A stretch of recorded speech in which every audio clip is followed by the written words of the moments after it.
The information age is a historical period beginning in the mid-20th century that is characterized by an accelerated shift from traditional, largely analog technologies to digital ones, as well as the almost complete centering of the economy around information technology.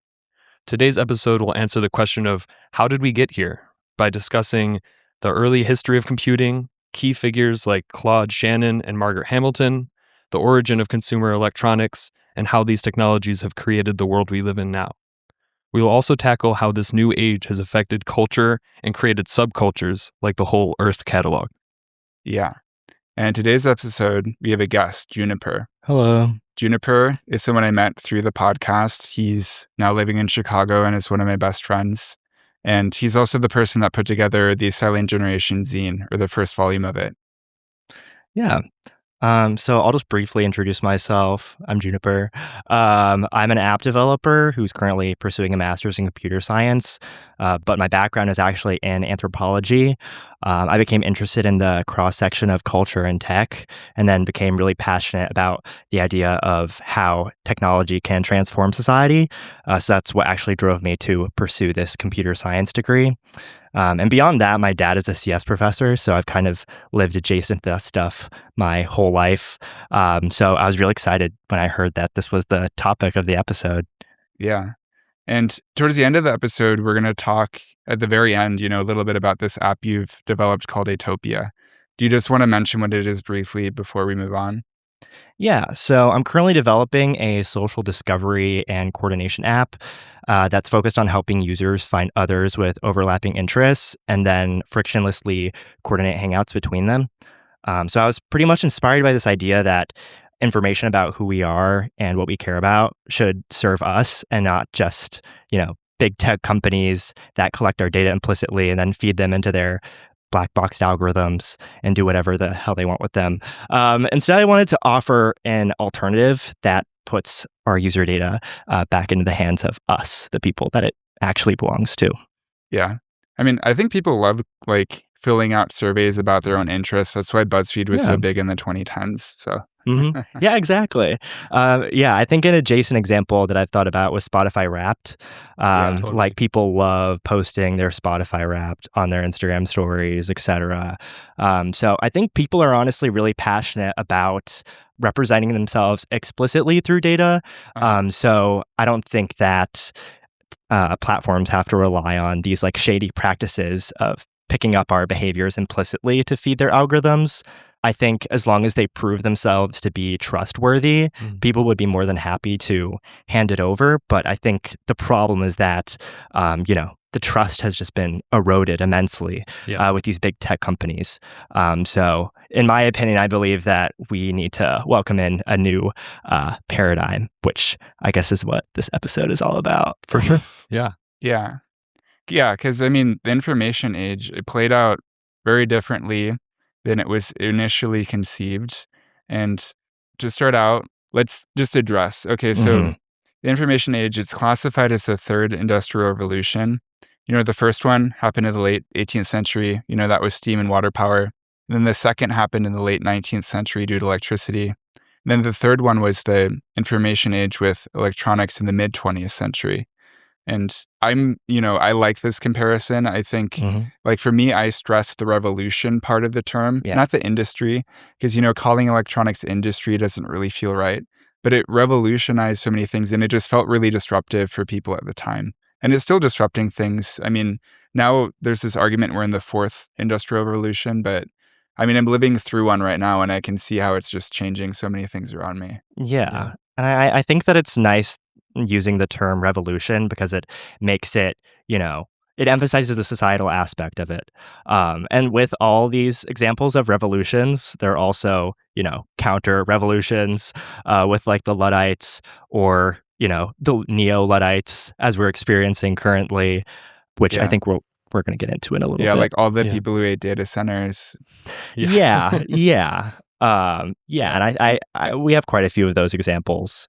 Yeah, there was a politician who had people shoot through his door recently because he supported local data centers. I have a tough time with this comparison, not because I disagree with it, but I often see it brought up in a way to defend the information age in a way that is like, just go with it. Because living through an industrial revolution can often be pretty damaging to society, and we look at these past industrial revolutions in hindsight, and we only feel the after effects.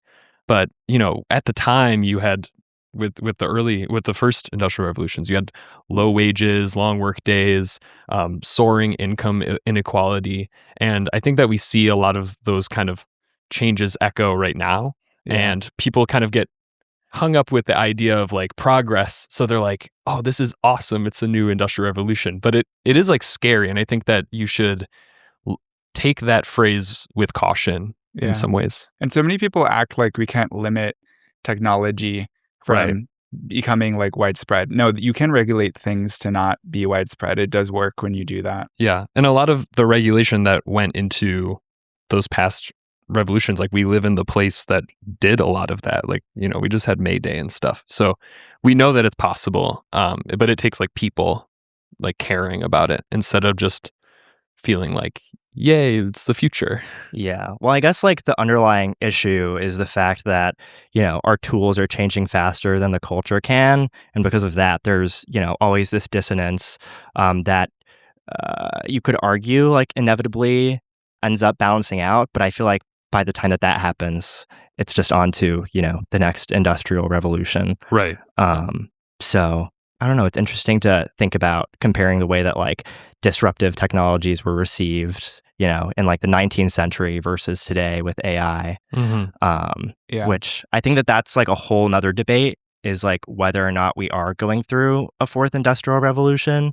Or I also don't know if it's a debate or if people just don't like discussing it, because I think the overall sentiment, at least with our milieu, is very anti-AI. Antagonistic. Yeah. So I think it's something that's kind of uncomfortable to bring up. Yeah. It reminds me of that thing that one post that Nathan had in the Discord with technological advancements and people being scared of them in the moment.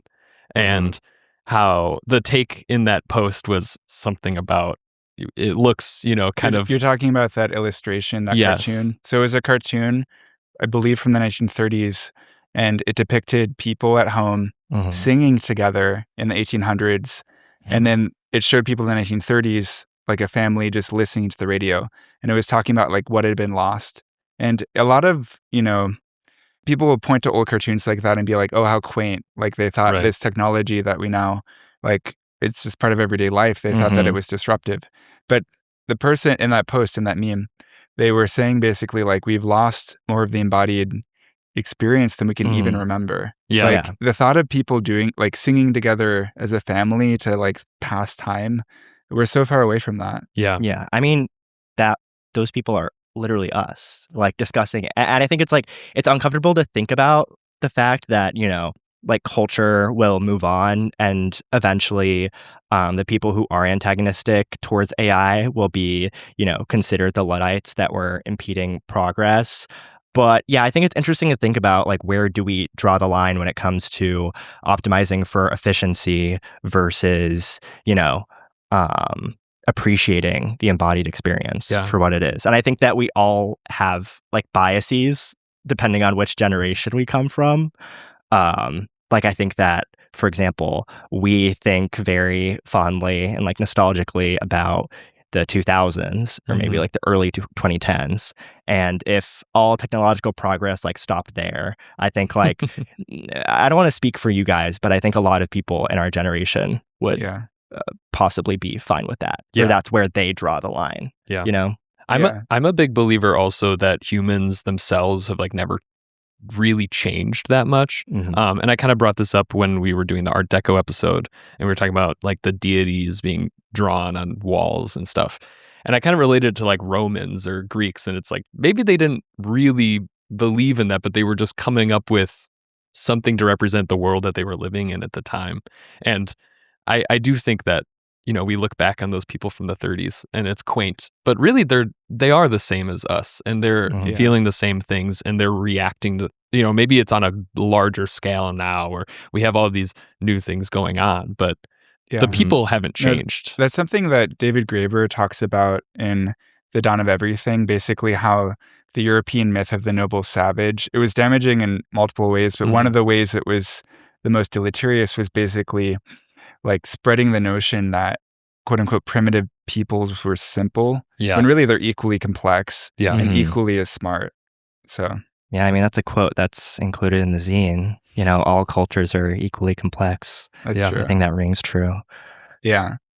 And speaking of complexity, I feel like we could move on to the origins of, you know, this idea of information and what it is, which is actually quite mathematical. Yeah. We're going to talk about a mathematical theory of communication by Claude Shannon. So this is something I actually learned about in library school. Both of you as computer science majors, have you learned about him as part of your education? I actually did not learn about him in any of my computer science classes. I don't think that he's really taught in a lot of curriculums. I actually learned about him through this online course I was taking called like the Introduction to Complexity Science. And one of the topics was Shannon information. Because, I mean, the whole idea is that complexity is information, which I think we're going to get into the specifics of that in a little bit. But yeah, I mean, there's so many things he figured out. He's called the father of information theory because he literally came up with the term information theory. But he influenced a lot of different fields. He's considered polymath, you know, engineering, mathematics, information. He's considered to be like the most important scientist by some people to have never won a Nobel Prize. A lot of people think he was really worthy of one, but he never was awarded one. But very early in his career, as his master's thesis, he published a symbolic analysis of relay and switching circuits. And in that paper, he coined the term bits. Do either of you want to explain what bits are? Sure. Bits are the smallest unit of data in computing. It's either a 1 or a 0. And at the time, he was relating it to wires. So it's either they have a signal or they don't. And I think that that is maybe the first time I heard of Claude Shannon was a high school class that I took that was like electrical engineering. But I guess I put that in the deep recesses of my mind because I don't know. Yeah. But the way he conceptualized or came up with bits is really interesting. So either of you know what Boolean algebra is, right? Yes. Yes, sadly. Boolean is something I know. Boolean is a term I know very well because, you know, I do 3D modeling with 3D printing. And in 3D modeling programs, you'll do what's called a Boolean union or difference, where when you have two shapes that intersect, it performs like a mathematical function in order to combine them. And now I understand how the math works because basically in Boolean algebra, everything is true or false. And then you just combine equations. And so Shannon, his first job after he got 2 bachelors from the University of Michigan, he worked at MIT, where he worked on Vannevar Bush's differential analyzer. That was a very early analog computer, meaning it, you know, it wasn't electrical really. It had some electrical components, but the majority of the way it processed was actually with mechanical components like lock mechanisms.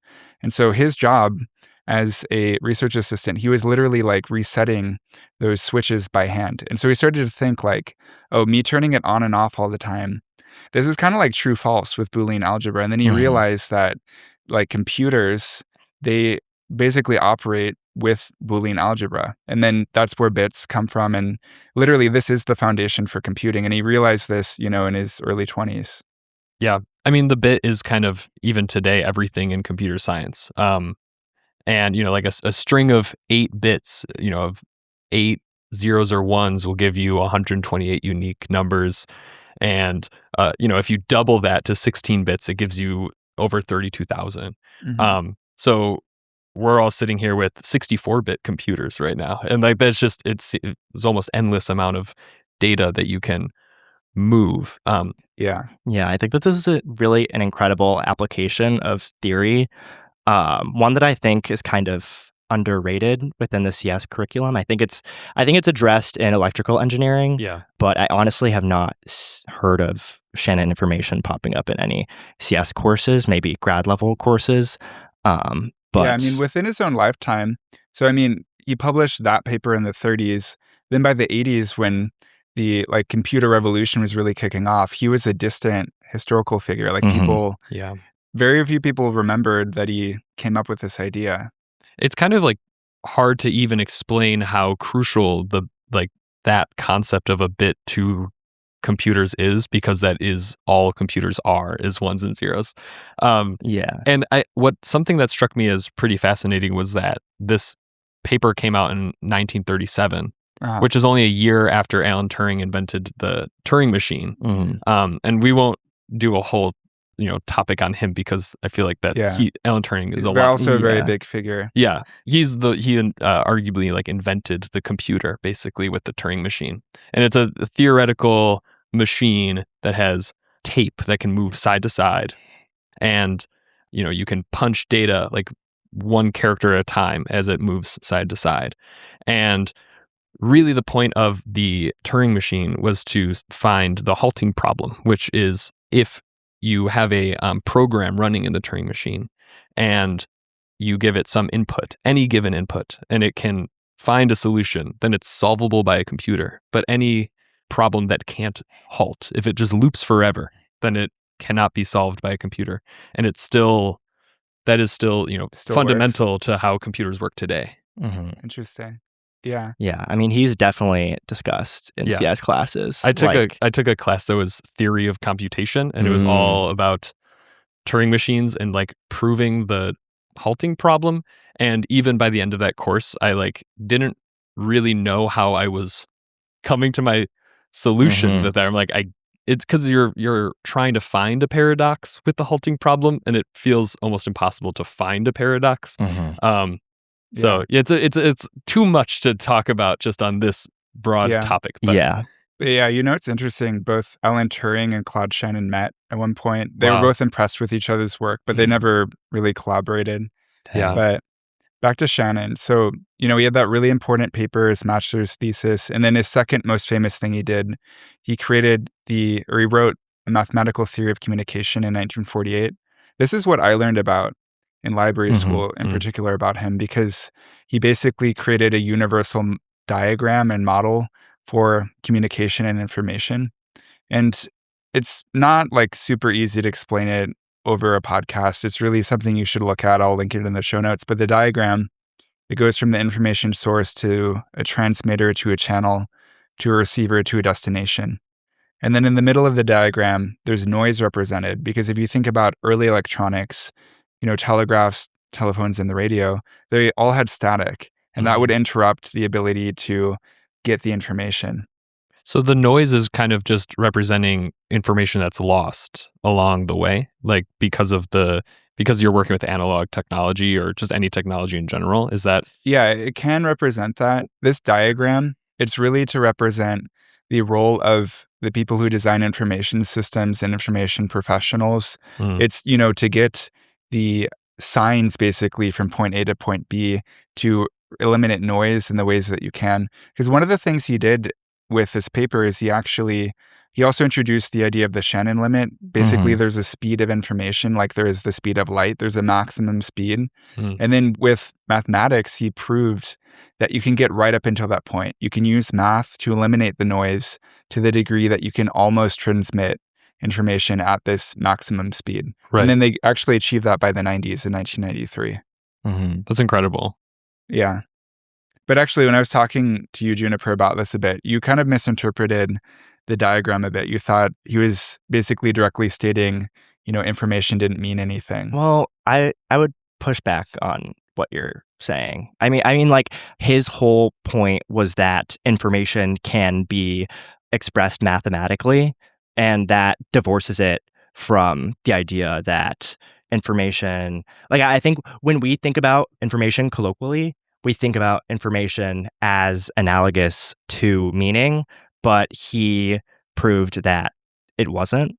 So I think that's more so what I was trying to get at with that in the show notes. When he says information, he doesn't mean what the person is saying. He means like if you were looking...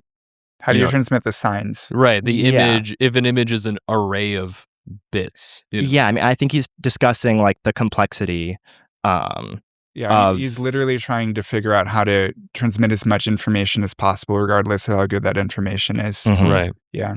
But for me, reviewing this paper for this week, I finally kind of understood it. It clicked for me because I related it back to my role as a librarian. And, this is a very simple analogy, but I bring people to the books and I don't worry about their interpretation. Oftentimes, I don't even know what's in the books. Like, it's really just about getting them to the point that or where it is. And then I also eliminate noise, by like weeding the collection and getting rid of damaged materials. But it finally made sense to me when I thought about it more this week. It's funny, those things that you like do in your undergrad that feel impossible when you're doing it, and then you look at it like a few years later and you're blown away with how much you just understand it somehow. You internalized everything. Yeah. Yeah. And I think something that's important to point out is that in an information system, like the way that Shannon is describing, there are two sides of the spectrum. One is like total order and one is total entropy. And it's in the middle that information actually exists, because otherwise entropy would just be like noise, like totally uninterpretable. Then on the other side, it would be completely predictable, and thus there's no information there. So I think that that's kind of a useful way of thinking about it. Yeah, I could see that. And moving on to another key figure, Margaret Hamilton. She is a computer scientist before the information age, just like Shannon. And she was known for being the first female programmer hired for the Apollo project. Born in, how do you say that? Paoli? I would say it that way. Paoli? Yeah, sounds Italian. Yeah, Paoli, Indiana. After studying briefly at University of Michigan, she earned her BA in mathematics at Earlham College. Do you know where that is? No, I don't. I hadn't heard of it before. No. And she gained an interest in abstract mathematics and eventually found herself working in the meteorology department at MIT. And after joining that department, she worked in the instrumentation laboratory in 1965. And that's where she started working in the Apollo program. She's said to be the first programmer hired for the project at MIT. And I don't know. I was getting mixed reports on that. But it's apocryphal. It might not be true. Yeah. But she later became the director of the software engineering division. So I think that is a much bigger situation there, especially as a woman in the 60s. It's pretty cool that she found And herself. I mean, as the person who also coined the term software engineering. Right. I mean, it's crazy to think about, but if you think about analog computers and how those were designed and then transitioning to electronic computers, it took people a while to realize that they can be reprogrammed without basically ripping the machine apart and moving all the like circuitry around. Right. And that like eventually did get called software, the ability to reprogram a computer without like changing the internal components. And originally that wasn't really a respected thing. I mean, if you think about how the programs were written, they were with these like cards that you would like punch holes into.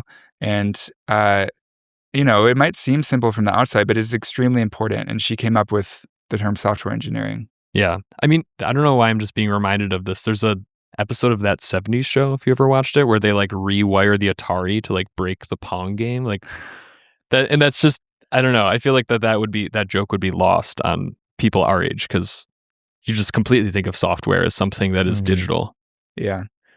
I was inspired to, get this topic or to start doing this topic because I saw the picture of Margaret Hamilton that most people have probably seen. It's her standing next to a stack of code that her team wrote for the Apollo project. And I'd seen this image before, but it just randomly popped up in my feed and I immediately texted Nathan and I was like, what if we do something about old computers? Is it going to be the episode art? Or no, I feel like we have something else. We haven't picked. We have a few options, honestly. Yeah, I feel like this could be black and white or color. Who knows? Yeah, yeah. But I've seen that picture before. It is so impressive that all of that code that she's standing next to was all written by hand, and then also when it was eventually programmed into the computer that was on the space shuttle, it was actually like. The memory inside of it was woven by hand using something called core rope memory. And that image, if you look it up, is also insane. It's like everything was done by hand in this way that's like unfathomable. Right. Yeah, I think I first really became aware of what that image was. Like technically, when I was taking the systems programming class that was in C. And we were learning a little bit about history of computers to kind of like understand why C was important. And yeah, like that was a big point. It was like, hey, look at this. Like you are sitting here with a laptop and people used to write code by hand and it was printed out on these, like the stack of papers is almost as tall as her. It's just, it's spectacular.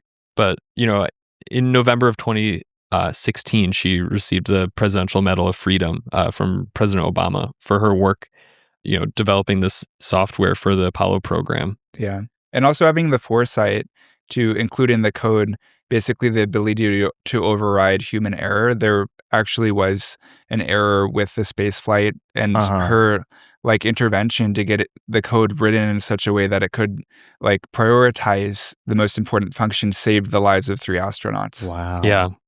But yeah, when I was studying computer science, I was pretty interested in early computing and not so much modern programming. Every time I took a web development class, I would drop it. I just couldn't, for some reason, I think I was just more into the weird mathy stuff. Like even if it was like maybe harder to get a good grade in it, it just, you know, that math centric work just was so inspiring to me. It abstracted kind of this like grim world that we live in now with everything being a website or social media. It was fun to think about computers as this tangible thing. Yeah, I mean, when I met you and you said you studied computer science, I was like, well, yeah, he wants to be like a software developer or something. But no, I've been realizing like you really like hardware. You do have a really strong interest in vintage computers. Yeah. It's interesting because I kind of have a very different yet adjacent path. My dad actually teaches low-level programming, so I think I kind of got overloaded with some information that you probably find really interesting. Right.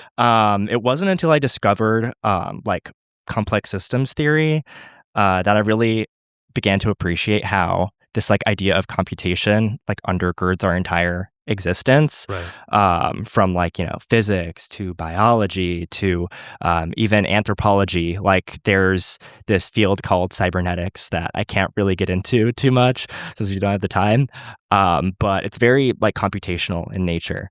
And it was also after discovering the whole Earth catalog that we're going to cover shortly, that, you know, I began to think about this whole, you know, philosophical idea of how technology enables us to unlock new dimensions of the self in like a very like cyborgian kind of way.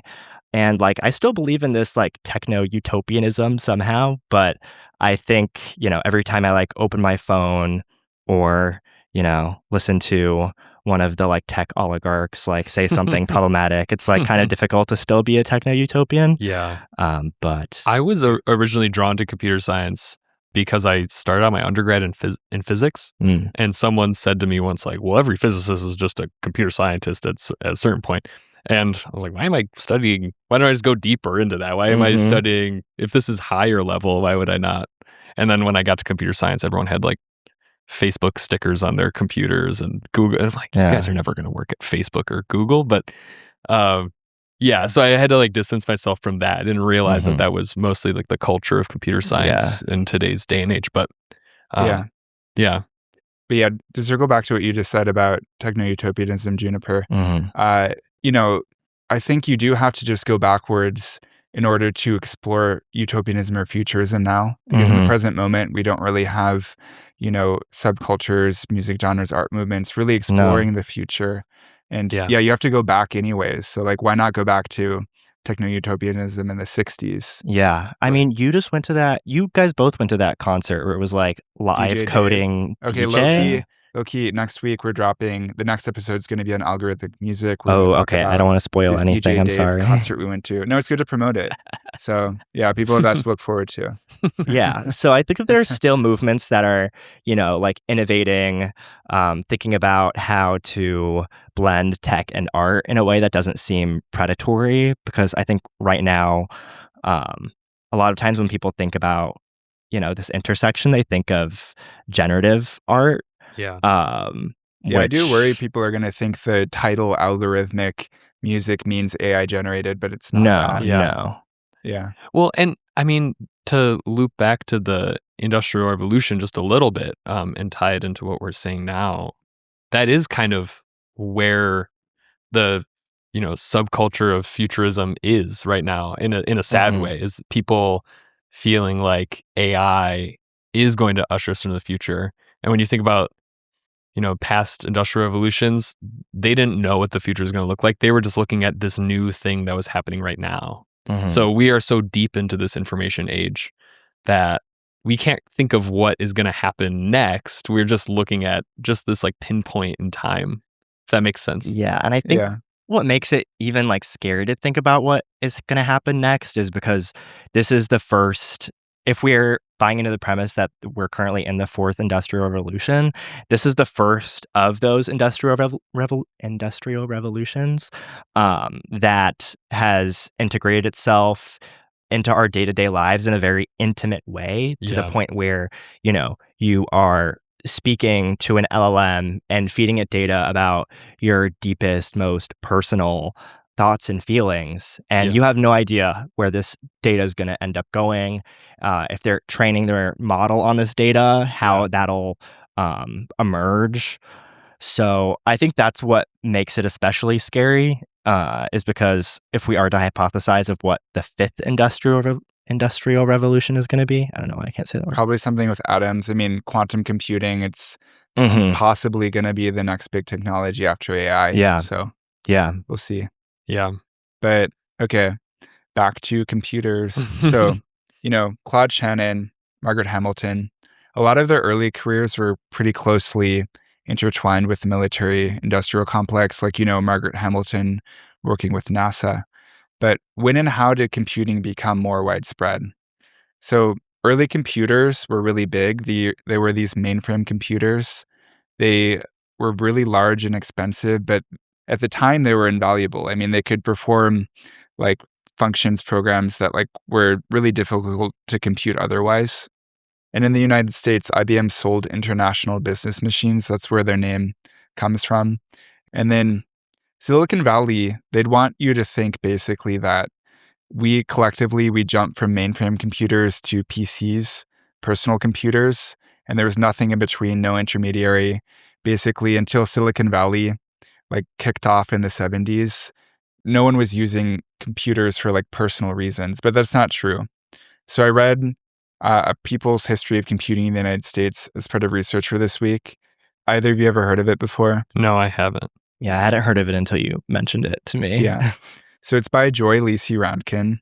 She explores social computing in the 60s. She talks about how there was this period before the Silicon Valley mythology that basically, modern computers were big and maybe even bad mainframes.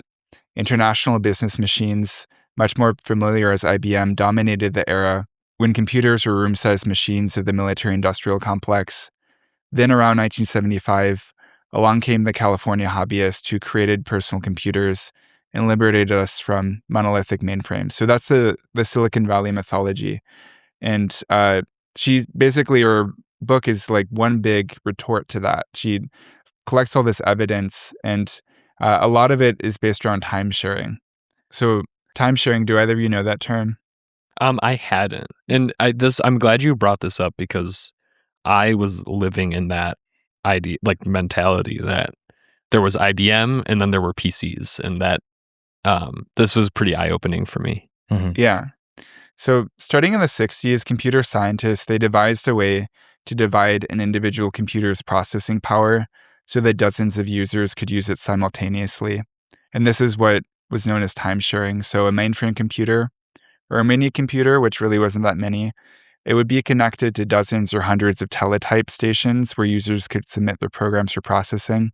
And those teletype stations, they could be on campus, or they could be in a different town or across the other side of the Mhm. state. They were connected with telephone wires, essentially, so it could be like pretty long distance.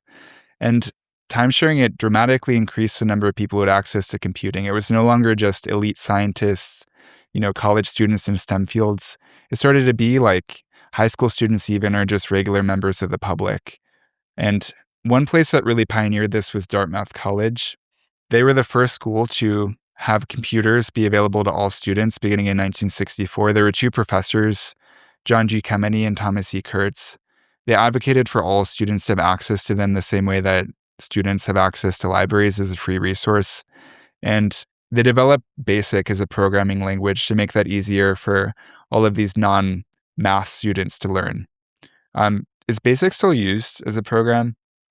I've heard of it. Yeah, I had never done it, like used it in class, but No. I knew of BASIC Yeah. just in terms I feel of like I've heard of it before. It's like C or C plus or C++. Yeah. It's one of the oldest computer programming Yeah. languages, but it was much easier to learn back in the day. Like Algol or Fortran were really difficult, and they developed it so it'd be easier to learn for students. It wasn't as powerful, but that wasn't the point. Yeah. And so with Dartmouth, this was the beginning of social computing, this concept that Joy Lisi Rankin talks a lot about throughout the book. And, on campus, students were like using these computers for non-classroom purposes. They were like making computer games based off of like football. There's this really like masculine computing culture that emerged around computing at Dartmouth because it mirrored the physical one. It was an all-male college at the time. And this is kind of why the association of, computing being a boys thing. It's partly because like, the first schools to get computers in the 60s were these like all-male colleges. And that association we've never really broken away from it. Yeah.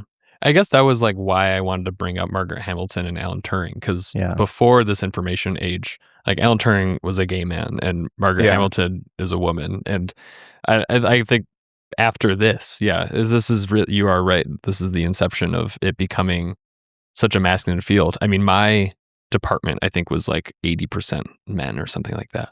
Yeah. I mean, I have a close friend who's like a software developer, and she's a woman, and she's always working on like all male teams. And now when she like gets a new job, she seeks out like teams where she has at least some other female coworkers. It seems like it's still really male dominated. But okay, so time sharing, it opened up, the number of schools that could offer computing. But her book, Rankin's book, it mentions also something really interesting. There are also like statewide computer networks that were publicly run, including in Minnesota. And this is insane. So from 1965 to 1980, Minnesota led the nation in creating computing citizens by implementing statewide interactive computing at its public schools and universities, reaching hundreds of thousands of students.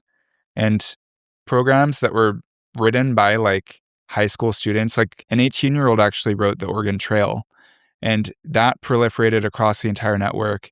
And people were like creating games, and like email was originally developed through time sharing. Like all of these really creative uses started to emerge that, like the people who advocated for having free access to computers, like Kemeny and Kurtz, like they never imagined all of these things happening. Right. Yeah, Oregon Trail being developed by an 18-year-old is something that I don't think people talk about enough. And especially the origins of it, I never knew that it came out of a program like that. Yeah. Especially with Oregon Trail being, I feel like I say household term or a household name like every episode, but I think that's a big part of what this show is about. And yeah, Oregon Trail, everyone knows Oregon Trail, even if they've never played it. It's an icon. Have either of you ever played it? Yeah, I have. I haven't. Really? No. I feel like it was like my age group was like the age group when they just like stopped It was a playing little it. too old. Yeah, I don't know any of my friends who have played it, to be honest. I think we're similar age. I think I was just a total nerd when okay, I was a little kid, I think. Yeah. I mean, my classroom in elementary school, like it had a computer that had it available, but I never actually played it because it would open it up and it would be this like, terminal. Yeah. And it was all text Yeah. and it was boring. I didn't Yeah, wanna play I mean, it. I definitely am familiar with how it looks. And I think as a kid, like, if I were to just like, see that terminal with like the image that pops up, I would think that it would be like too boring to play. Right. But I mean, especially when you had like Microsoft Paint and then in the 2000s and 90s, like that was way cooler. Right. yeah. Yeah, Yeah. I'm not going to sit here and say that I played it for hours, but maybe it was middle school or something that I played it every once in a while just to do it. I don't know, but it is boring. Yeah.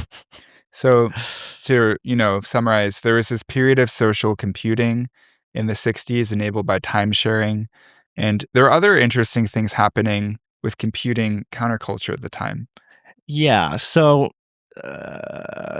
we previously mentioned this idea of, like a Silicon Valley mythology that people have bought into. But I honestly think that the mythology is really cool, but it has also at the same time been heavily tainted by, the hyper-capitalist technocrats of today. But if you actually go back to the genesis of where this mode of thinking about information technology as personal liberation came from, you need to go all the way back to the 1960s and meet this group of rugged individualists who Fred Turner calls the new communalists in his book From Counterculture to Cyberculture. Mm-hmm. Yeah. So, one of the things we've explored on Silent Generation is basically the idea that in the mid-century, because of car-oriented development, people switched from viewing themselves as citizens to consumers. And people on the early internet, or not the internet, but like early computing, social computing, it was a way to think of yourself as being a digital citizen, a computing citizen. And, there's this vision of computing for the public good that is completely lost now. I mean, to go back to the hyper-capitalist, like, technocrat thing, like, when you think of the big tech companies, whatever the, it's like Fang or something like that, Mark Zuckerberg is the only one left that is still a CEO and a founder. All the other main tech companies are taken over by like business guys now. Yeah. Because it has just become such a, mature industry rather than, a source of invention and fun. It's all just tools and appliances now. Yeah. I mean, it's interesting to think, though, that those CEOs do reach a point where they actually are like, I have enough power, at least kind of enough to just like let the company run itself and then spend time on yachts like Jeff Bezos. Like, if I try to think about the way his brain works, it actually is kind of shocking to me that he reached a point where he lets himself relax. Yeah. Yeah. I mean, it's interesting to think about, who runs the tech world today versus the origins of, this like hyper libertarianism, which was with the new communalists.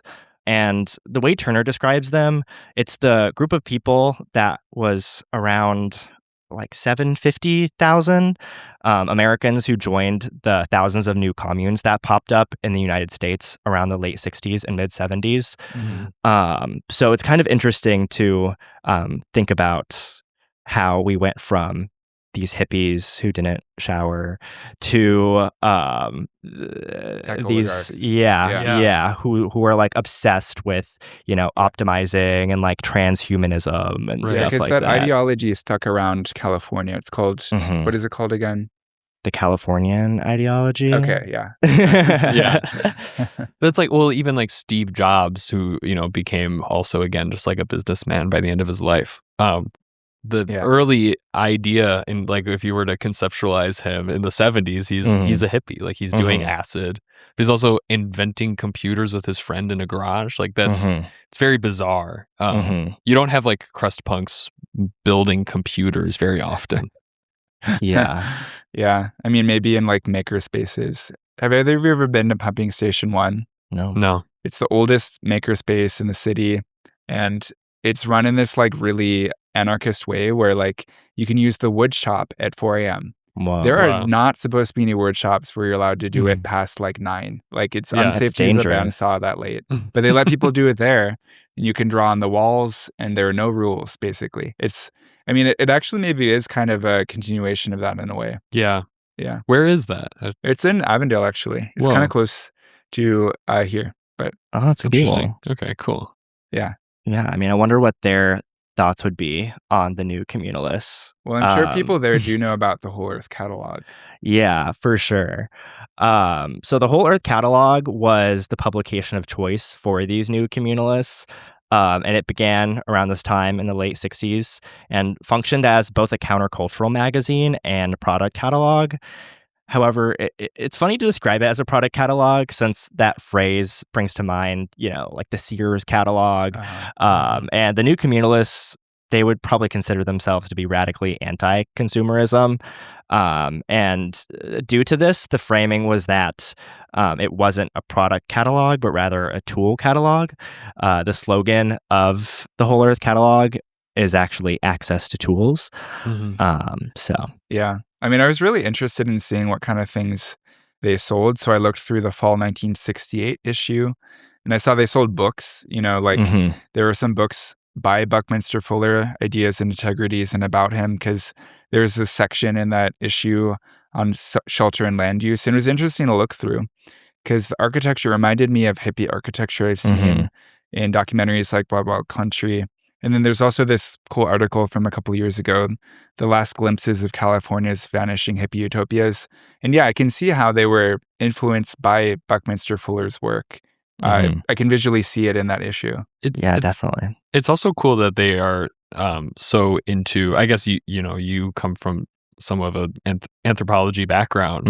And I feel like that a big part of it is like this documentation kind of space where they're it's as if like it's the end of the world or something. It was like aerial photographs and stuff. Yeah, and I think it's also interesting to think about the fact that there was this emphasis placed on literature, because it wasn't really just about physical tools. A lot of it was focused on intellectual tools. Like I brought up cybernetics earlier. A lot of the books that pop up within the catalog are related to that and this idea of systems thinking. So I think it's important that we don't just, write off the Whole Earth catalog as just like a group of like ragtag hippies, because I think at the same time they really did have, this fully fleshed out utopian vision for what the world could be, which is why it's so painful to, see where these ideas ended up. Yeah. I mean, it was a true counterculture in this way that's a little bit foreign to people who are involved with modern subcultures, modern internet subcultures, because it was your entire lifestyle. You were going out and living in the woods. You were like away from society, only like interacting with people who also had personal revolutions. Like it was a comprehensive lifestyle. It wasn't just like looking cool and wearing a specific type of outfit. Right. And, other products in the catalog included like tools that were actually kind of tools, like maps, forestry gear, tents, things that would allow you to live off the grid. Yeah. And I think it's interesting to think about the similar countercultures that exist today. I actually have a friend whose boyfriend spent some time in Arizona building earth ships, and he was familiar with the catalog.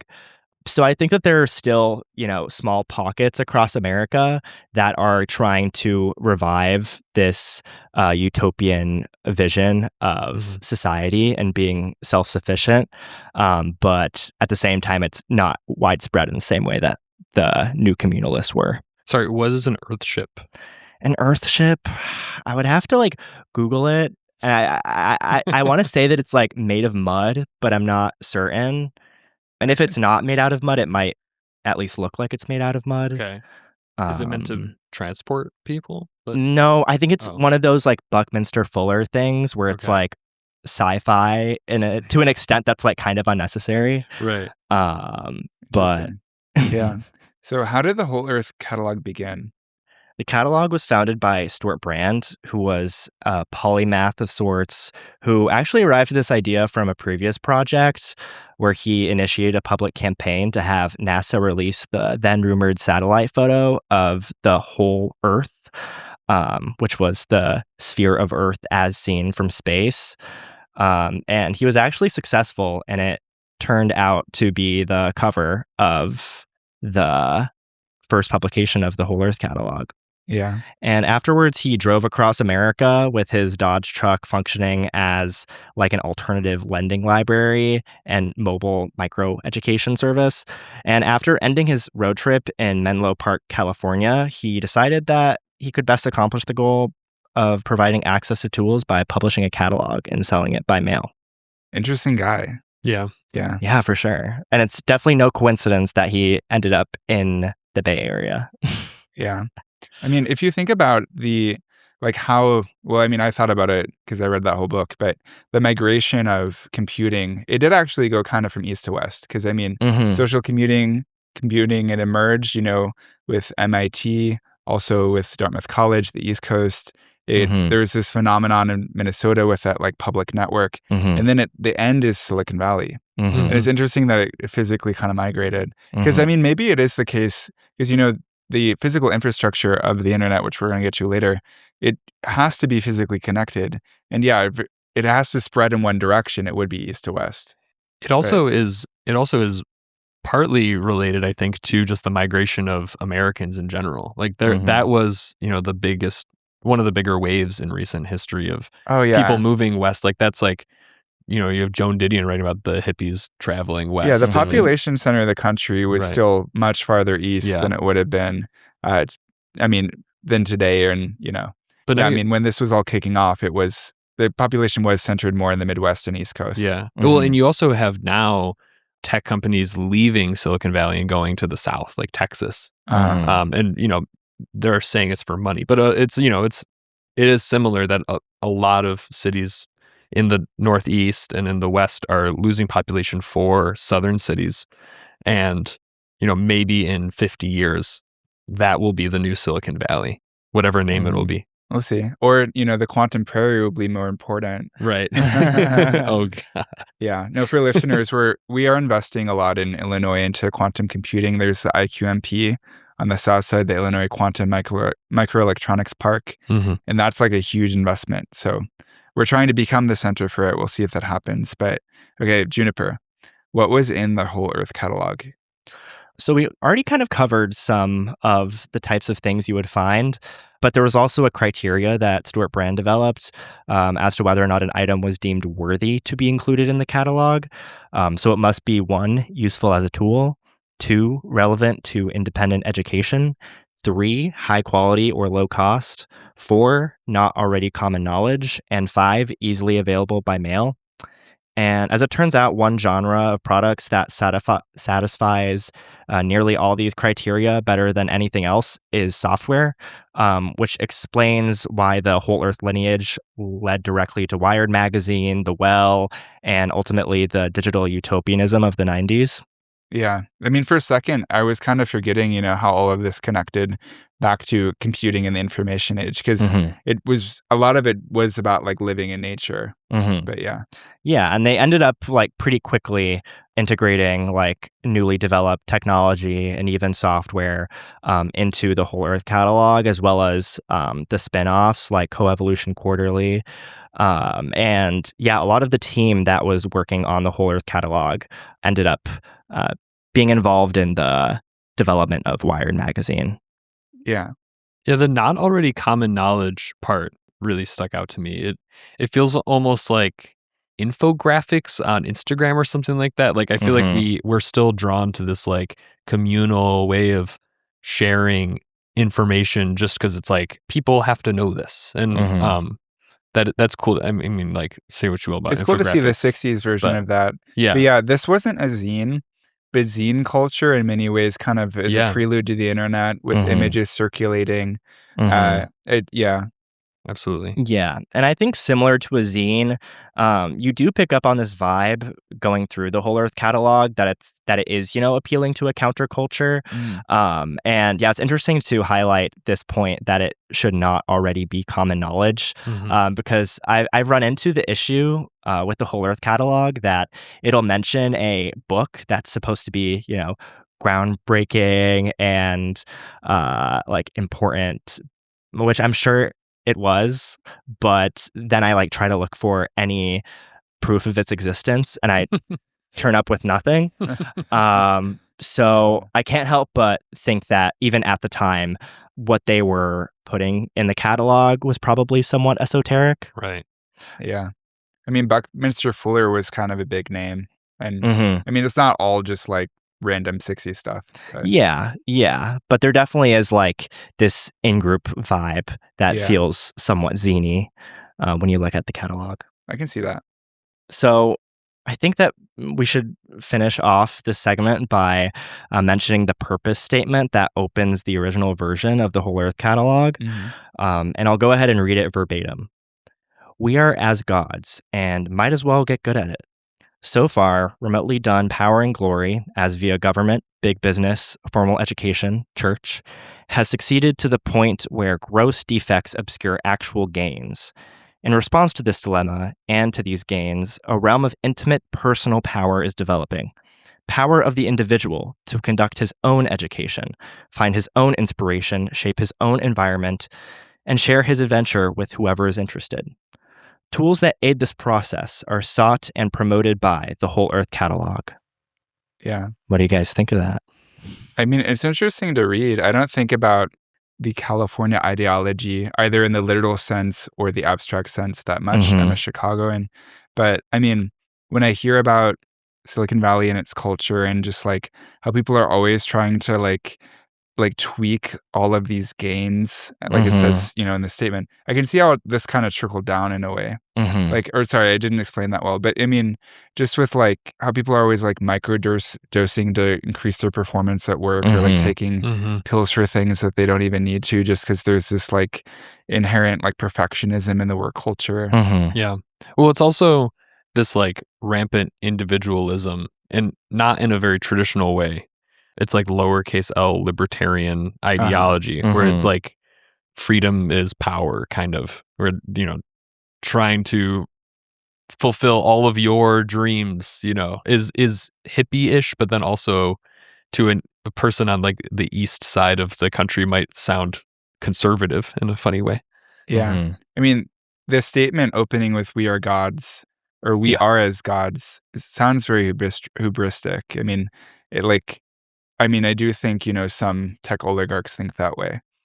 For sure. Yeah, I mean, I read it as something that was a little more like self-deprecating, as well as like descriptive rather than prescriptive. Because right after that, he discusses, government, big business, formal education, church. Like, we already have these like embedded institutions within our like day-to-day lives that are functioning as gods in some metaphorical sense. And because, institutions have such a immense hold over us, I think I understand the sentiment that they're getting at, to do away with institutions and instead, function as your own god, even though that sounds really blasphemous. I mean, this is what like tech startups do with reinventing the wheel. I mean, public transit examples where they're like, oh yeah, what if we create a hyperloop? It's basically just high-speed rail, but underground and twice as expensive and not going to work. And cars driving you there, not a train. Yeah. But I mean, bridging it to what becomes the internet, like this sharing of niche information and documentation of that niche information and kind of having it hard on paper, that does make like that. We are gods compared to past humans. Like, maybe I'm contradicting what I was saying before, where humans are all the same. But the capabilities that we have every day is, unimagiable. Yeah, I mean, it's totally unprecedented, especially with like the advent of AI to, think about the amount of power that we hold. Scraping like thousands, millions of sources in seconds. And putting it all together in a way that is understandable, whether it's accurate or not, understandable by a human. It's unbelievable. And I think that's where you like have to begrudgingly give the people that opt into this idea of, being like a tech bro and, using all the tools at their disposal to like advance themselves. Because I think that it kind of rings true that we are as gods and might as well get good at it with the amount of tools we have at our disposal and the amount of power that we hold as individuals. And, that might not mean that we can start a commune and totally, dismantle all institutions and create the world in our image. But it at least means that we can at least try to do something with the tools we have that are unprecedented in their power. I mean, I say this all the time. I don't know if I've said it on the show before, probably not. But I view, and I don't think I thought this when I first started computer science, but at this point, I view my computer science degree as something like an English degree, which is not to talk down on English degrees. It's to say that it's very important to understand your language, and code is not our language, but if it's going to be such an ingrained part of our life, like I would like to at least understand how it works pretty well. Yeah. Yeah, I agree. And yeah, I think that the Whole Earth catalog was kind of prophetic in its idea of information and empowering individuals with access to information. Steve Jobs actually once called the Whole Earth catalog Google in paperback form, which honestly doesn't sound that far off.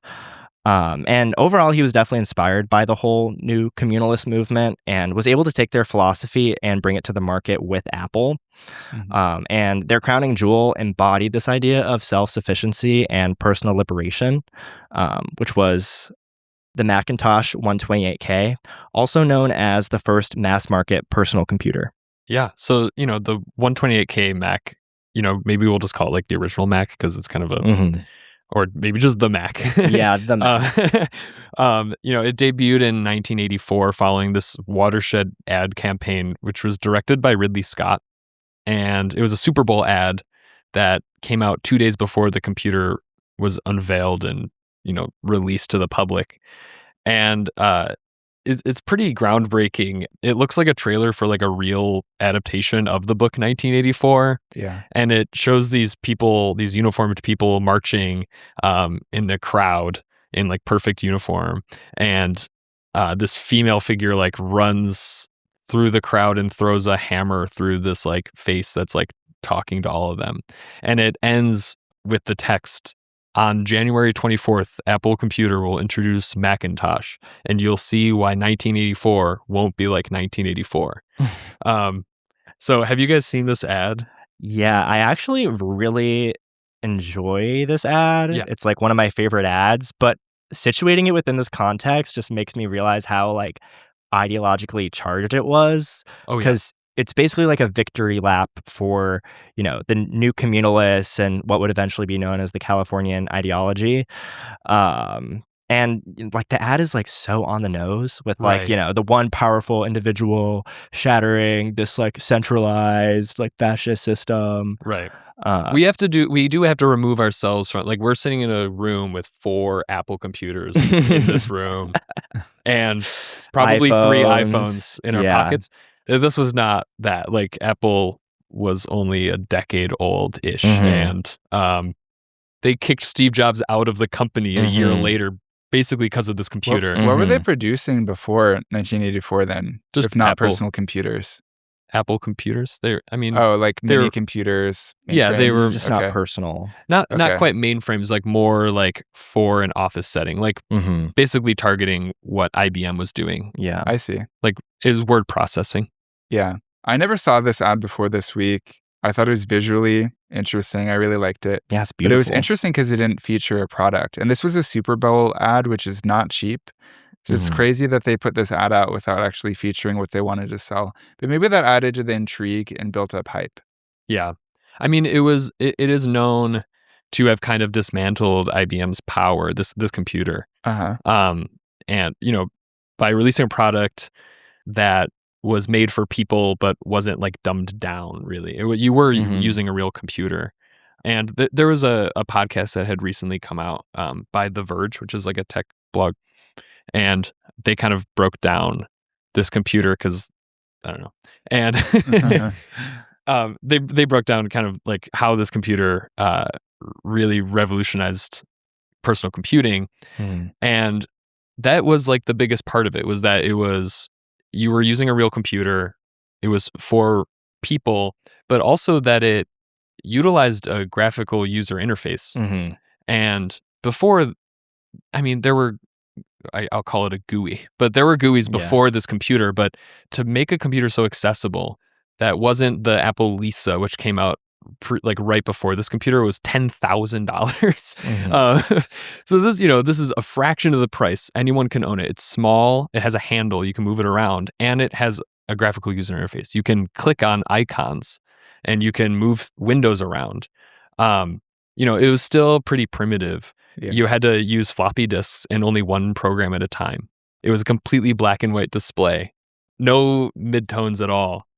But yeah, like the setup of what this computer looked like, you would still be able to pick it up and use it now. It's basically the same as what we use today. I think that's what's so incredible about it, is that it really is not an afterthought. Like, the user experience is thought out to a T. Yeah. And there's actually this great interview on YouTube of Susan Carr, who is kind of like the resident artist of sorts. And she's conducting a walkthrough of the Lisa computer back in 1984.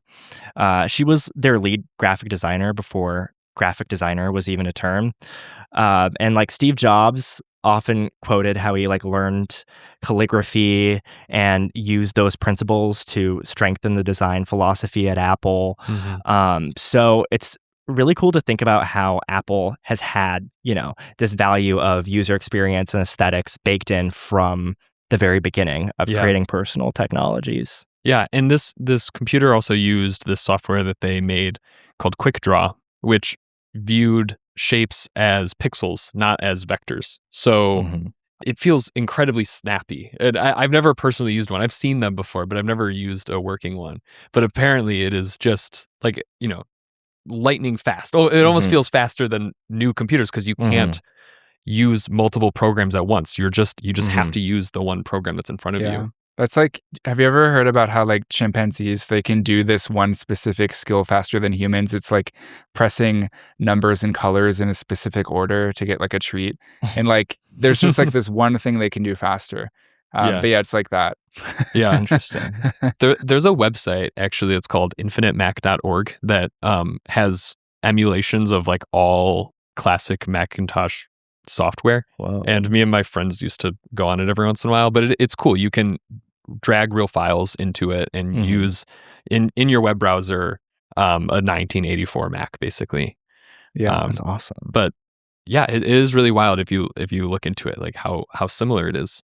But again, there were limitations, the floppy disks and the black and white display, and it really wasn't until Unix was popularized because computers became more powerful at a cheaper cost. Unix was invented in 1969.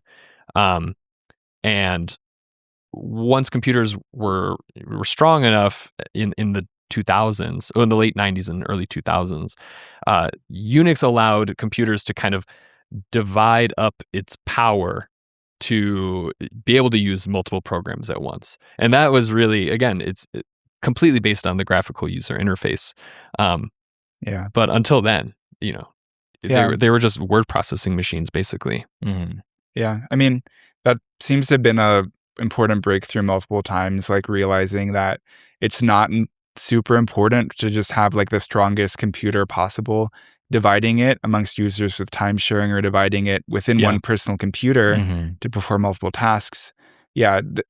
The attention shifted from being about the machine itself to the user over time, including with the GUI.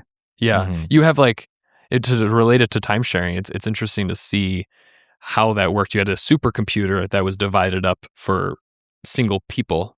Yeah. And then eventually, 40 years later, we got to the point where your computer could be divided up for just yourself. And I don't know. I don't think a lot of people realize that if you were to use a Mac in the 80s, you wouldn't be able to open up multiple windows like that. Yeah, I don't think I would assume that. So next we can talk about the World Wide Web. Yeah. The World Wide Web is the global interconnection of information systems. It was invented in 1989 at CERN. Do you guys know what CERN is? Yeah, I've heard of it. I recently read a book called Life as No One Knows It, which is about this like emerging theory in physics called assembly theory. Okay. I don't know if you've heard of it, but like cybernetics, it's something that's a little too complicated to go into right now. Yeah. But in the book, she brings up the Large Hadron Collider, and that's located in CERN. Yeah. So I assume that it's like a particle physics. I have heard about that sorts. collider before, but here in Illinois, Fermilab is much more famous. Okay. Yeah. I believe the collider is like where the particles like hit each other and then they like break apart. and that's like that portion. But CERN is really this ring that goes around a massive amount of area, and it's actually between the border of France and Switzerland, and it passes through both countries. It's so large, and there's like multiple towns within the center of it. And it's just a particle accelerator. So you have like little tiny particles spinning around as fast as possible, and then eventually they hit each other, and then we learn things about physics. So how did the World Wide Web come out of a place like CERN? Basically, by the time 1989 came around, there was this growing issue with sharing this digital information between scientists around the world. And this guy named Tim Berners-Lee proposed using this existing internet infrastructure that we had had for a few decades to have this like central place to share the research and the notes and the data. And it was centered around hypertext, like links, to have documents and whatever your research was, like all linked together, so you could open up other people's research papers and stuff. But that is basically how the World Wide Web works today. We have links, we have hypertext, we have URLs, and that this was really the basis of that. Yeah, so all of these networks that existed at the time started to get linked up rather than the entire internet getting built from scratch. Yeah. But that's the thing that is, I think, very interesting to me about the World Wide Web, is that it isn't the internet, and the internet is the physical infrastructure. It's like if you were to have like the highways and the roads and the alleyways, the web is the people and the cars and the buses all using that infrastructure. Whereas the internet is actual cables. There's cables under the ocean, and there's our laptops are connected to the Wi-Fi wirelessly. But after that point, everything else is physical. Yeah. So the World Wide Web was basically like a way to actually use that internet for a person. Yeah, do you guys know the photographer Trevor Paglen? No. Yeah, he went to my alma mater, but he's a photographer, and he specialized in documenting mass surveillance, and he does things like take pictures of like top secret government sites. And one of the things he did was he did a series on undersea cables around 2016. And he literally learned scuba diving, and then he went to the bottom of the ocean in places like the Bahamas, Florida, took pictures of these wires, and then he like also was like, okay, these specific wires are the ones the NSA is tapping, because this was around when Snowden leaked it. So it was a really fascinating project. Wow. But it's interesting to see all of these wires at the bottom of the ocean, because they're just exposed. Like, Yeah, they're just I mean, there. that's why the NSA can just tap into them. They're kind of vulnerable where they are. Yeah, it is. You linked something to those pictures, and it's his, so his wild. website. It's cool to see them. So, I mean, so it wild. looks a little bit unexciting, but once you know what they are, Mhm. it's Yeah. like, wow, that's connecting us to the internet on the other side of the globe. Right. Another interesting point, though, about the physical infrastructure of the internet, I probably dropped this book a few times, but there's this really great one, A Prehistory of the Cloud. The author, he basically talks about how most linear infrastructure systems were built on top of each other. So railroad lines were, built next to telephone lines, and internet cables were placed next to those. But internet cables are a lot less visible than most infrastructure systems. They're hidden for the most part. Like, I've never seen them in my life. Yeah. I see power lines, roads, railroad tracks all the time, but I've never seen just like internet cables at the bottom of the ocean. Yeah. Until you get like your coax cable in your house. Yeah. It's like that's the true. end. That's the end of it. Yeah. But the web has been evolving for these last 40 years, and beginning in 1990, the web was when the web became public domain. And at that point, the web was a read-only service. It was static websites owned by the creator, and sometimes they're interactive, but really it was, if you were on that website, it was one-dimensional. It was just for you to look at. And that is known as like Web 1.0. And economically, the 1995 move to make Netscape public started like the .com bubble, and Microsoft created its own web browser that same year, and began the browser wars. So there was a lot of inertia building around the web, but really it was pretty simplistic. Yeah. No, this it gets a little bit too high level for me. I don't think about this stuff in my spare time. You guys are much more well versed in this, but I mean, I've heard the terms like Web 1.0, 2.0, 3.0. We're currently at 2.0, right?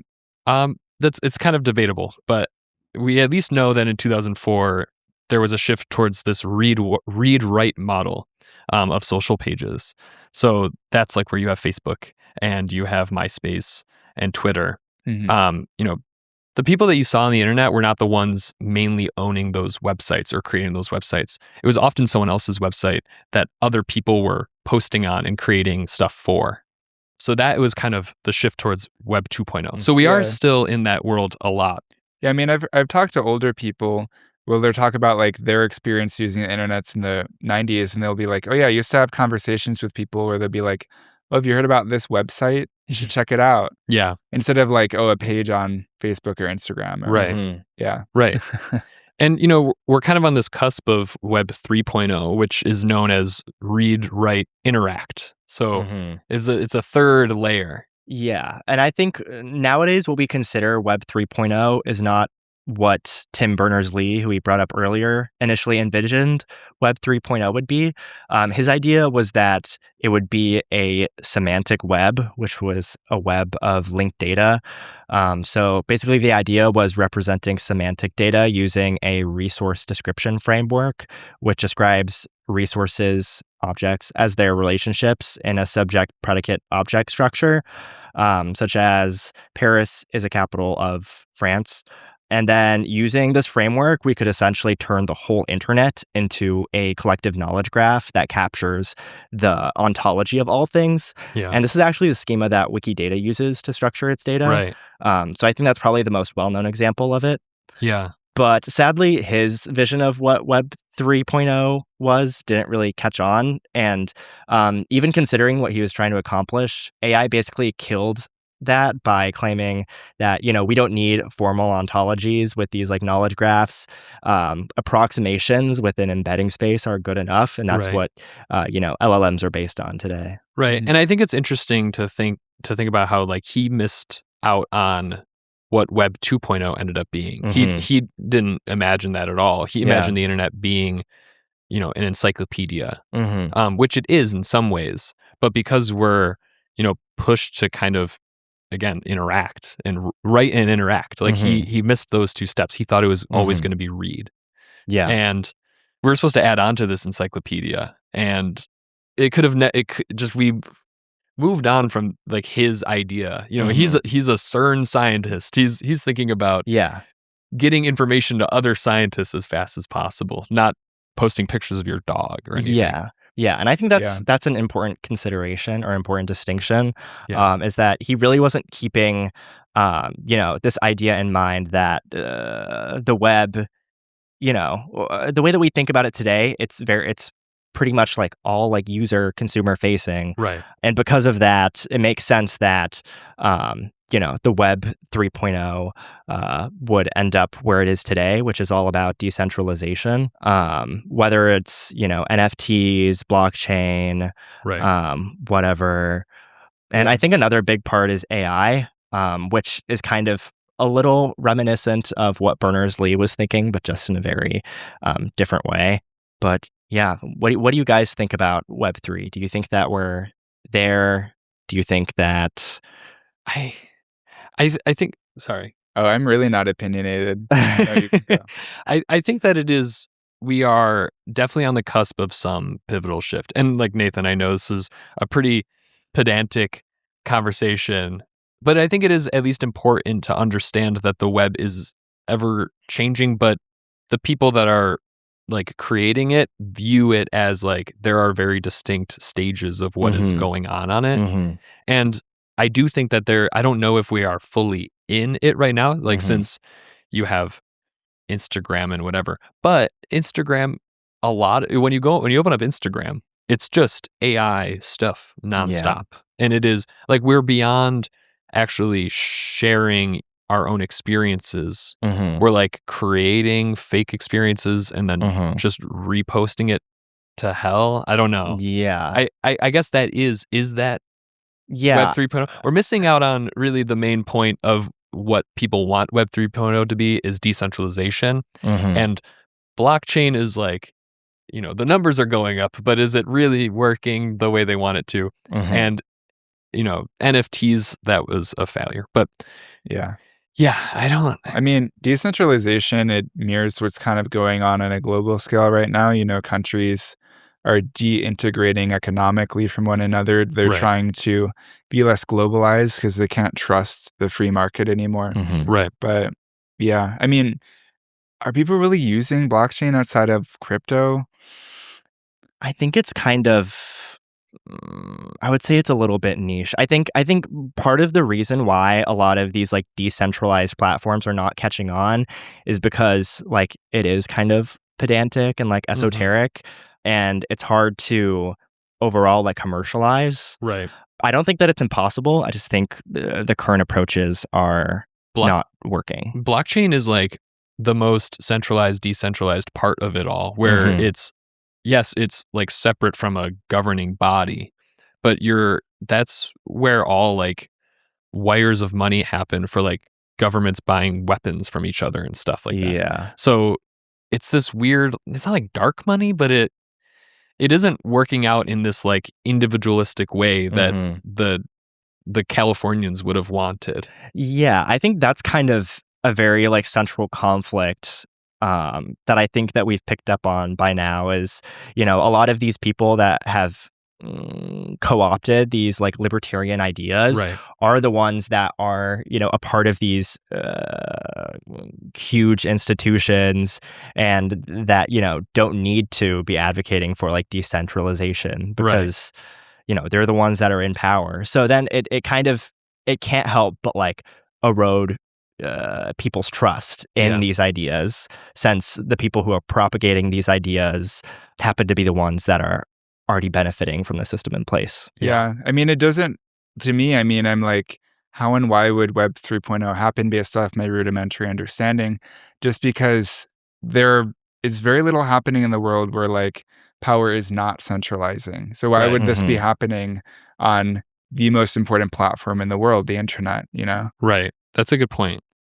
I don't know. On a brighter note, there's you mentioned Web 2.5, which has been, Which is not like a real term. I kind of No. made it up, but I just thought it was worth bringing up, the like Internet of Things Podcasts craze. are all about making things up. That's Yeah, true. yeah. We've been making this all up. But like in the 2010s, like you guys remember, like Alexa was a big thing, Right. and like that's connected to your porch light, which is connected to your phone, which is connected to your garage, which is connected to your remote, and like your fridge has a screen for some reason. For no reason. Yeah. So I think it's interesting to think about the fact that this like arose like in the 2010s, but Right. also didn't seem to catch on. Right. It's this like endlessly frustrating thing to me that we're not even doing anything cool, because we used to have cool technology, and Mhm. now why does everything have to be connected to the internet? It's not the screen that bothers me, it's the fact that it is connected to the internet. And I guess I'm like personally offended by this every day because I have a little Apple speaker at Mhm. my house, and your phone isn't actually connected to that, and your phone isn't actually connected to your garage. It's Yeah. connected to the internet, and the internet is Yeah. connected to your garage. Yeah. So when you want to open your garage, you have to send a signal through the internet and then back down to earth to your garage, Yeah. which is just so convoluted and so insane. Like, we completely lost the plot with like what technology is supposed to do, Yeah. just by throwing Wi-Fi chips into everything. Yeah, like my CrossFit gym, they had like key fobs to open the door because it's 24 hours. Like one person can be in there at a time all to themselves. It's really nice. But they switched to it being where like you have to open the door with an app. And it Oh takes my so much God. longer and it's so inconvenient. Yeah, you like feel the dirt. Like, we used to have IR blasters. Whatever happened to IR blasters? Why does it have to be? It's fine if it's on my phone, but I mean, put an IR blaster on my phone then or something. Yeah. Well, I think that was kind of, like a harbinger of the things to come with AI, where, with like the Internet of Things craze, people were just like overcomplicating so many different hardware products just because that was what the market was demanding. Right. Yeah. And I think that's what we're currently seeing with software, with AI.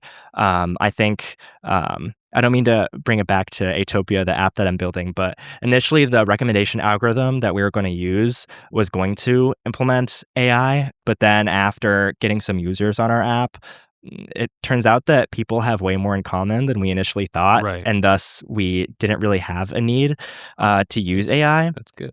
Which, yeah, I think I enjoyed how the consensus was like very like pro-human. Yeah. And I also love the idea of making sure that all the different algorithms that my app implements are not black boxed, because I think that as users, we have the right to understand, why things are being recommended to us, Yeah. what's happening with our data. And like within the current paradigm that we're in, that's just not happening, which I think is a shame. Yeah. And like, obviously there are financial reasons for that. Like people need like a proprietary tech to, Right. be competitive. But I don't know. I think people need to be more willing to create their own incentive structure and not just listen to what the market is demanding, because that just, results in a bubble and is not great long term, even though it might seem great short term. I completely agree. And especially in the way that is making your own stuff, because I don't know, there was a few years ago and Elon Musk was like pushing for, it was either Google or Facebook to make, I think it was Google, to make their algorithm open source. Mm-hmm. But what they're going to put on GitHub, and you're going to go on GitHub and you're going to read through their code. You're not going to, no normal person would be able to understand anything that is happening in that code. It's been built on for 20 years. And, open source things create a lot of amazing stuff. But just going to one of the biggest companies in the world and saying, "Oh, your code now has to be open source," that's not actually going to fix anything. You literally have to build things from the ground up for yourself instead of relying on them. Yeah, that's what I mean. Social computing is, building things from the ground up for yourself. Yeah, right. I mean, one of my favorite quotes is from Buckminster Fuller, and it's, I'm trying to remember it exactly, but it says something along the lines of, to make the current model obsolete, you have to build a better one. So I think that that's something that I believe more people should subscribe to in tech specifically. Absolutely. Yeah. But I want to pose the question, how do we get back to social computing? And then also, how is culture shaped by information in the information age? Yeah. I mean, we've seen this like late stage information age lead to an incredible amount of radicalization and polarization, violence, income inequality. But does, like we were posing the question, like, does Web 3.0 fix any of that? I don't even know, is the information age the real age that we're living in? Like, do we know unless it's over? Yeah, you're just saying like maybe the term could be better. Is it information age? I just mean, is it like? Oh, well, I do feel Can like it be is. hard I think we're in the defined? fourth industrial revolution, because Okay. the way I think about it, with like, it is a industrial revolution if in your lifetime you do something, there's a technology that emerges that you literally could never fathom happening in your life. And that for me is AI with like image generation. Yeah, I agree. That just like, I never thought that would happen. So for me, I feel like I'm in it. And you think that that's like we're now leaving this information age in the past, like not like we're out of it, but that is semi over. Yeah, we're in a different industrial revolution now. We're in the next step. I would say so. I mean, I distinctly remember like maybe like 4 to 5 years ago playing with one of the earliest generative AI models for image generation, and it literally being like goop, It was whack. like so terrible on a level that was kind of like abject and disturbing. What was that like early? It was like Will Smith remember. eating cereal or something? Yeah, Spaghetti. eating That's spaghetti. a famous example. Yeah, Will Smith eating spaghetti. Yeah. So just like thinking about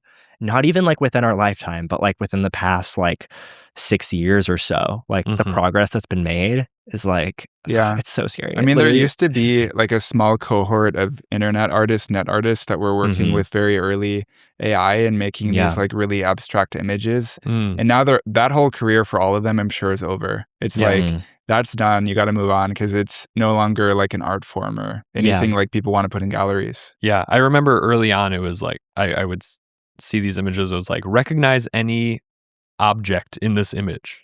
and it would just be slightly off. It was like those videos. It's like, this is what English sounds like to non-English speakers, where like if you zoned out, you would be able to recognize everything, but you actually couldn't recognize anything at all in these images. Yeah. And that was interesting because it, like, I don't know, it really makes you think about what a picture is. Yeah. Have you guys heard of Google Deep Dream? No. This was an image generation project from Google that came like well before the image generation models that we have now. I wish that I could pull it up, but we'll leave it in the show notes. But it was essentially a very psychedelic landscape that utilizes the principles of image generation that you might see under the hood with like pattern recognition.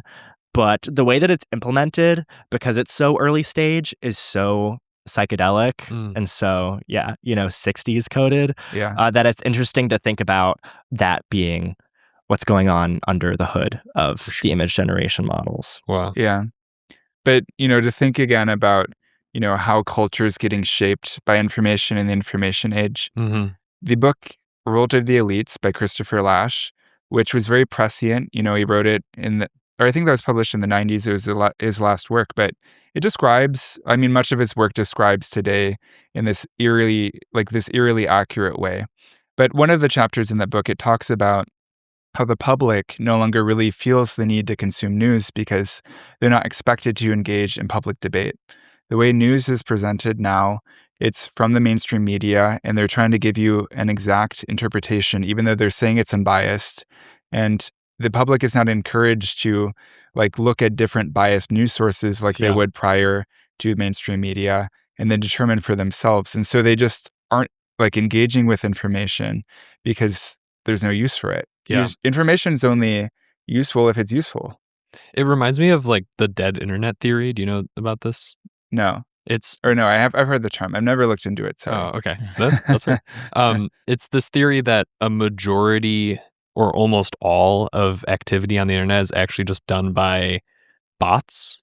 But the way that it culminates is that, you'll see everything that you see has the same opinion. There's very little diversity in opinion. And if there is ever someone commenting something or sharing, a variation, there's always someone to shut it down or, tell you that it's incorrect.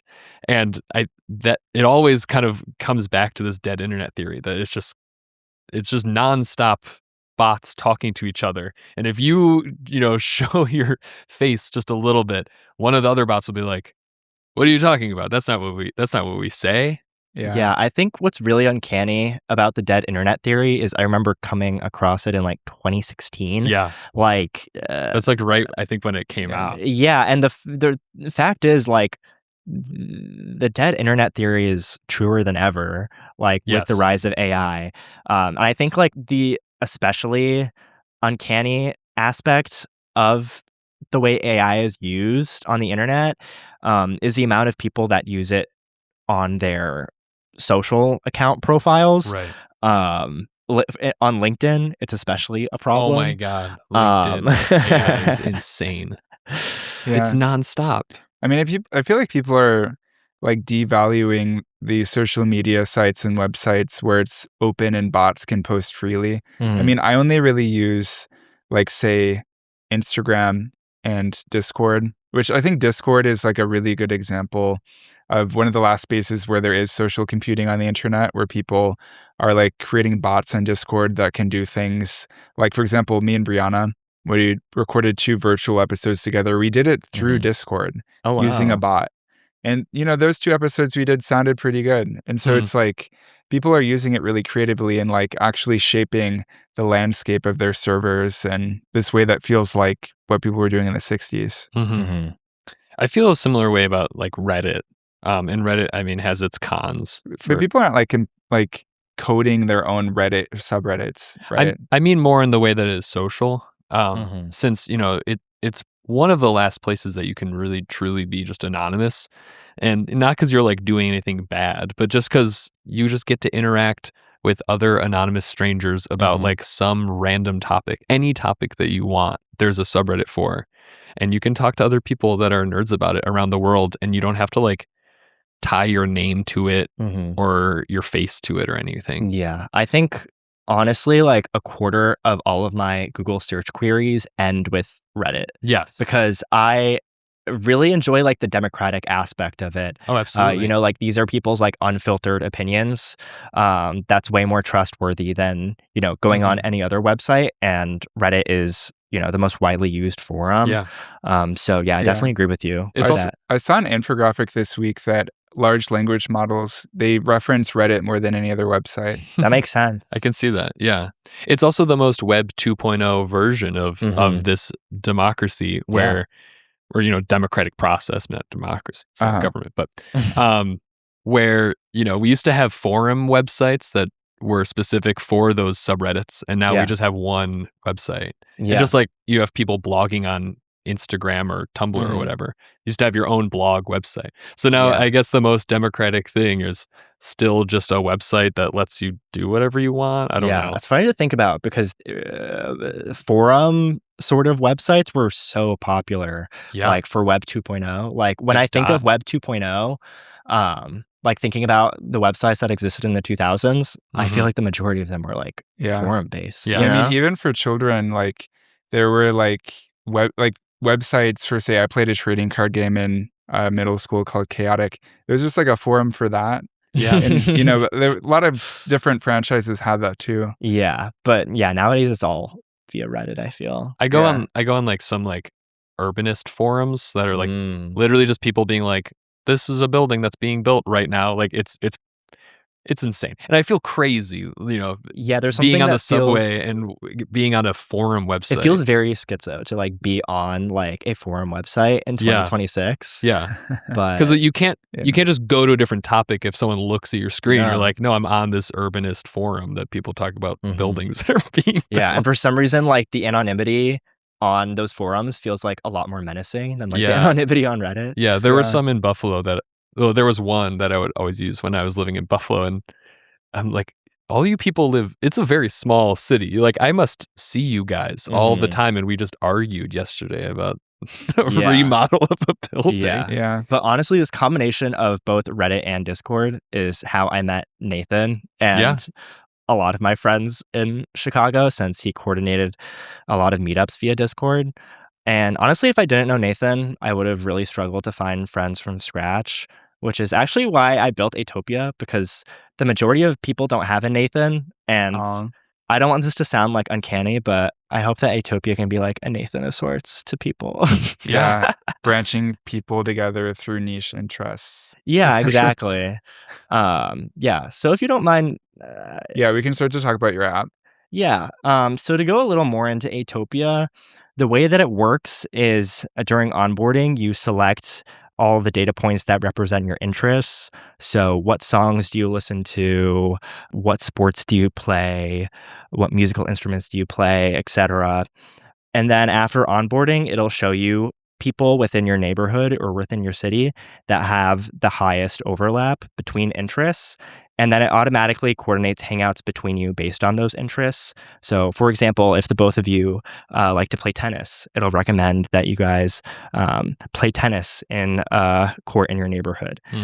So the main focus was to, embrace the social part of social platforms, because the existing incentive structures are meant to get you hooked on the app and just like stay there. Like they have no incentive whatsoever to actually get you to meet one another in person.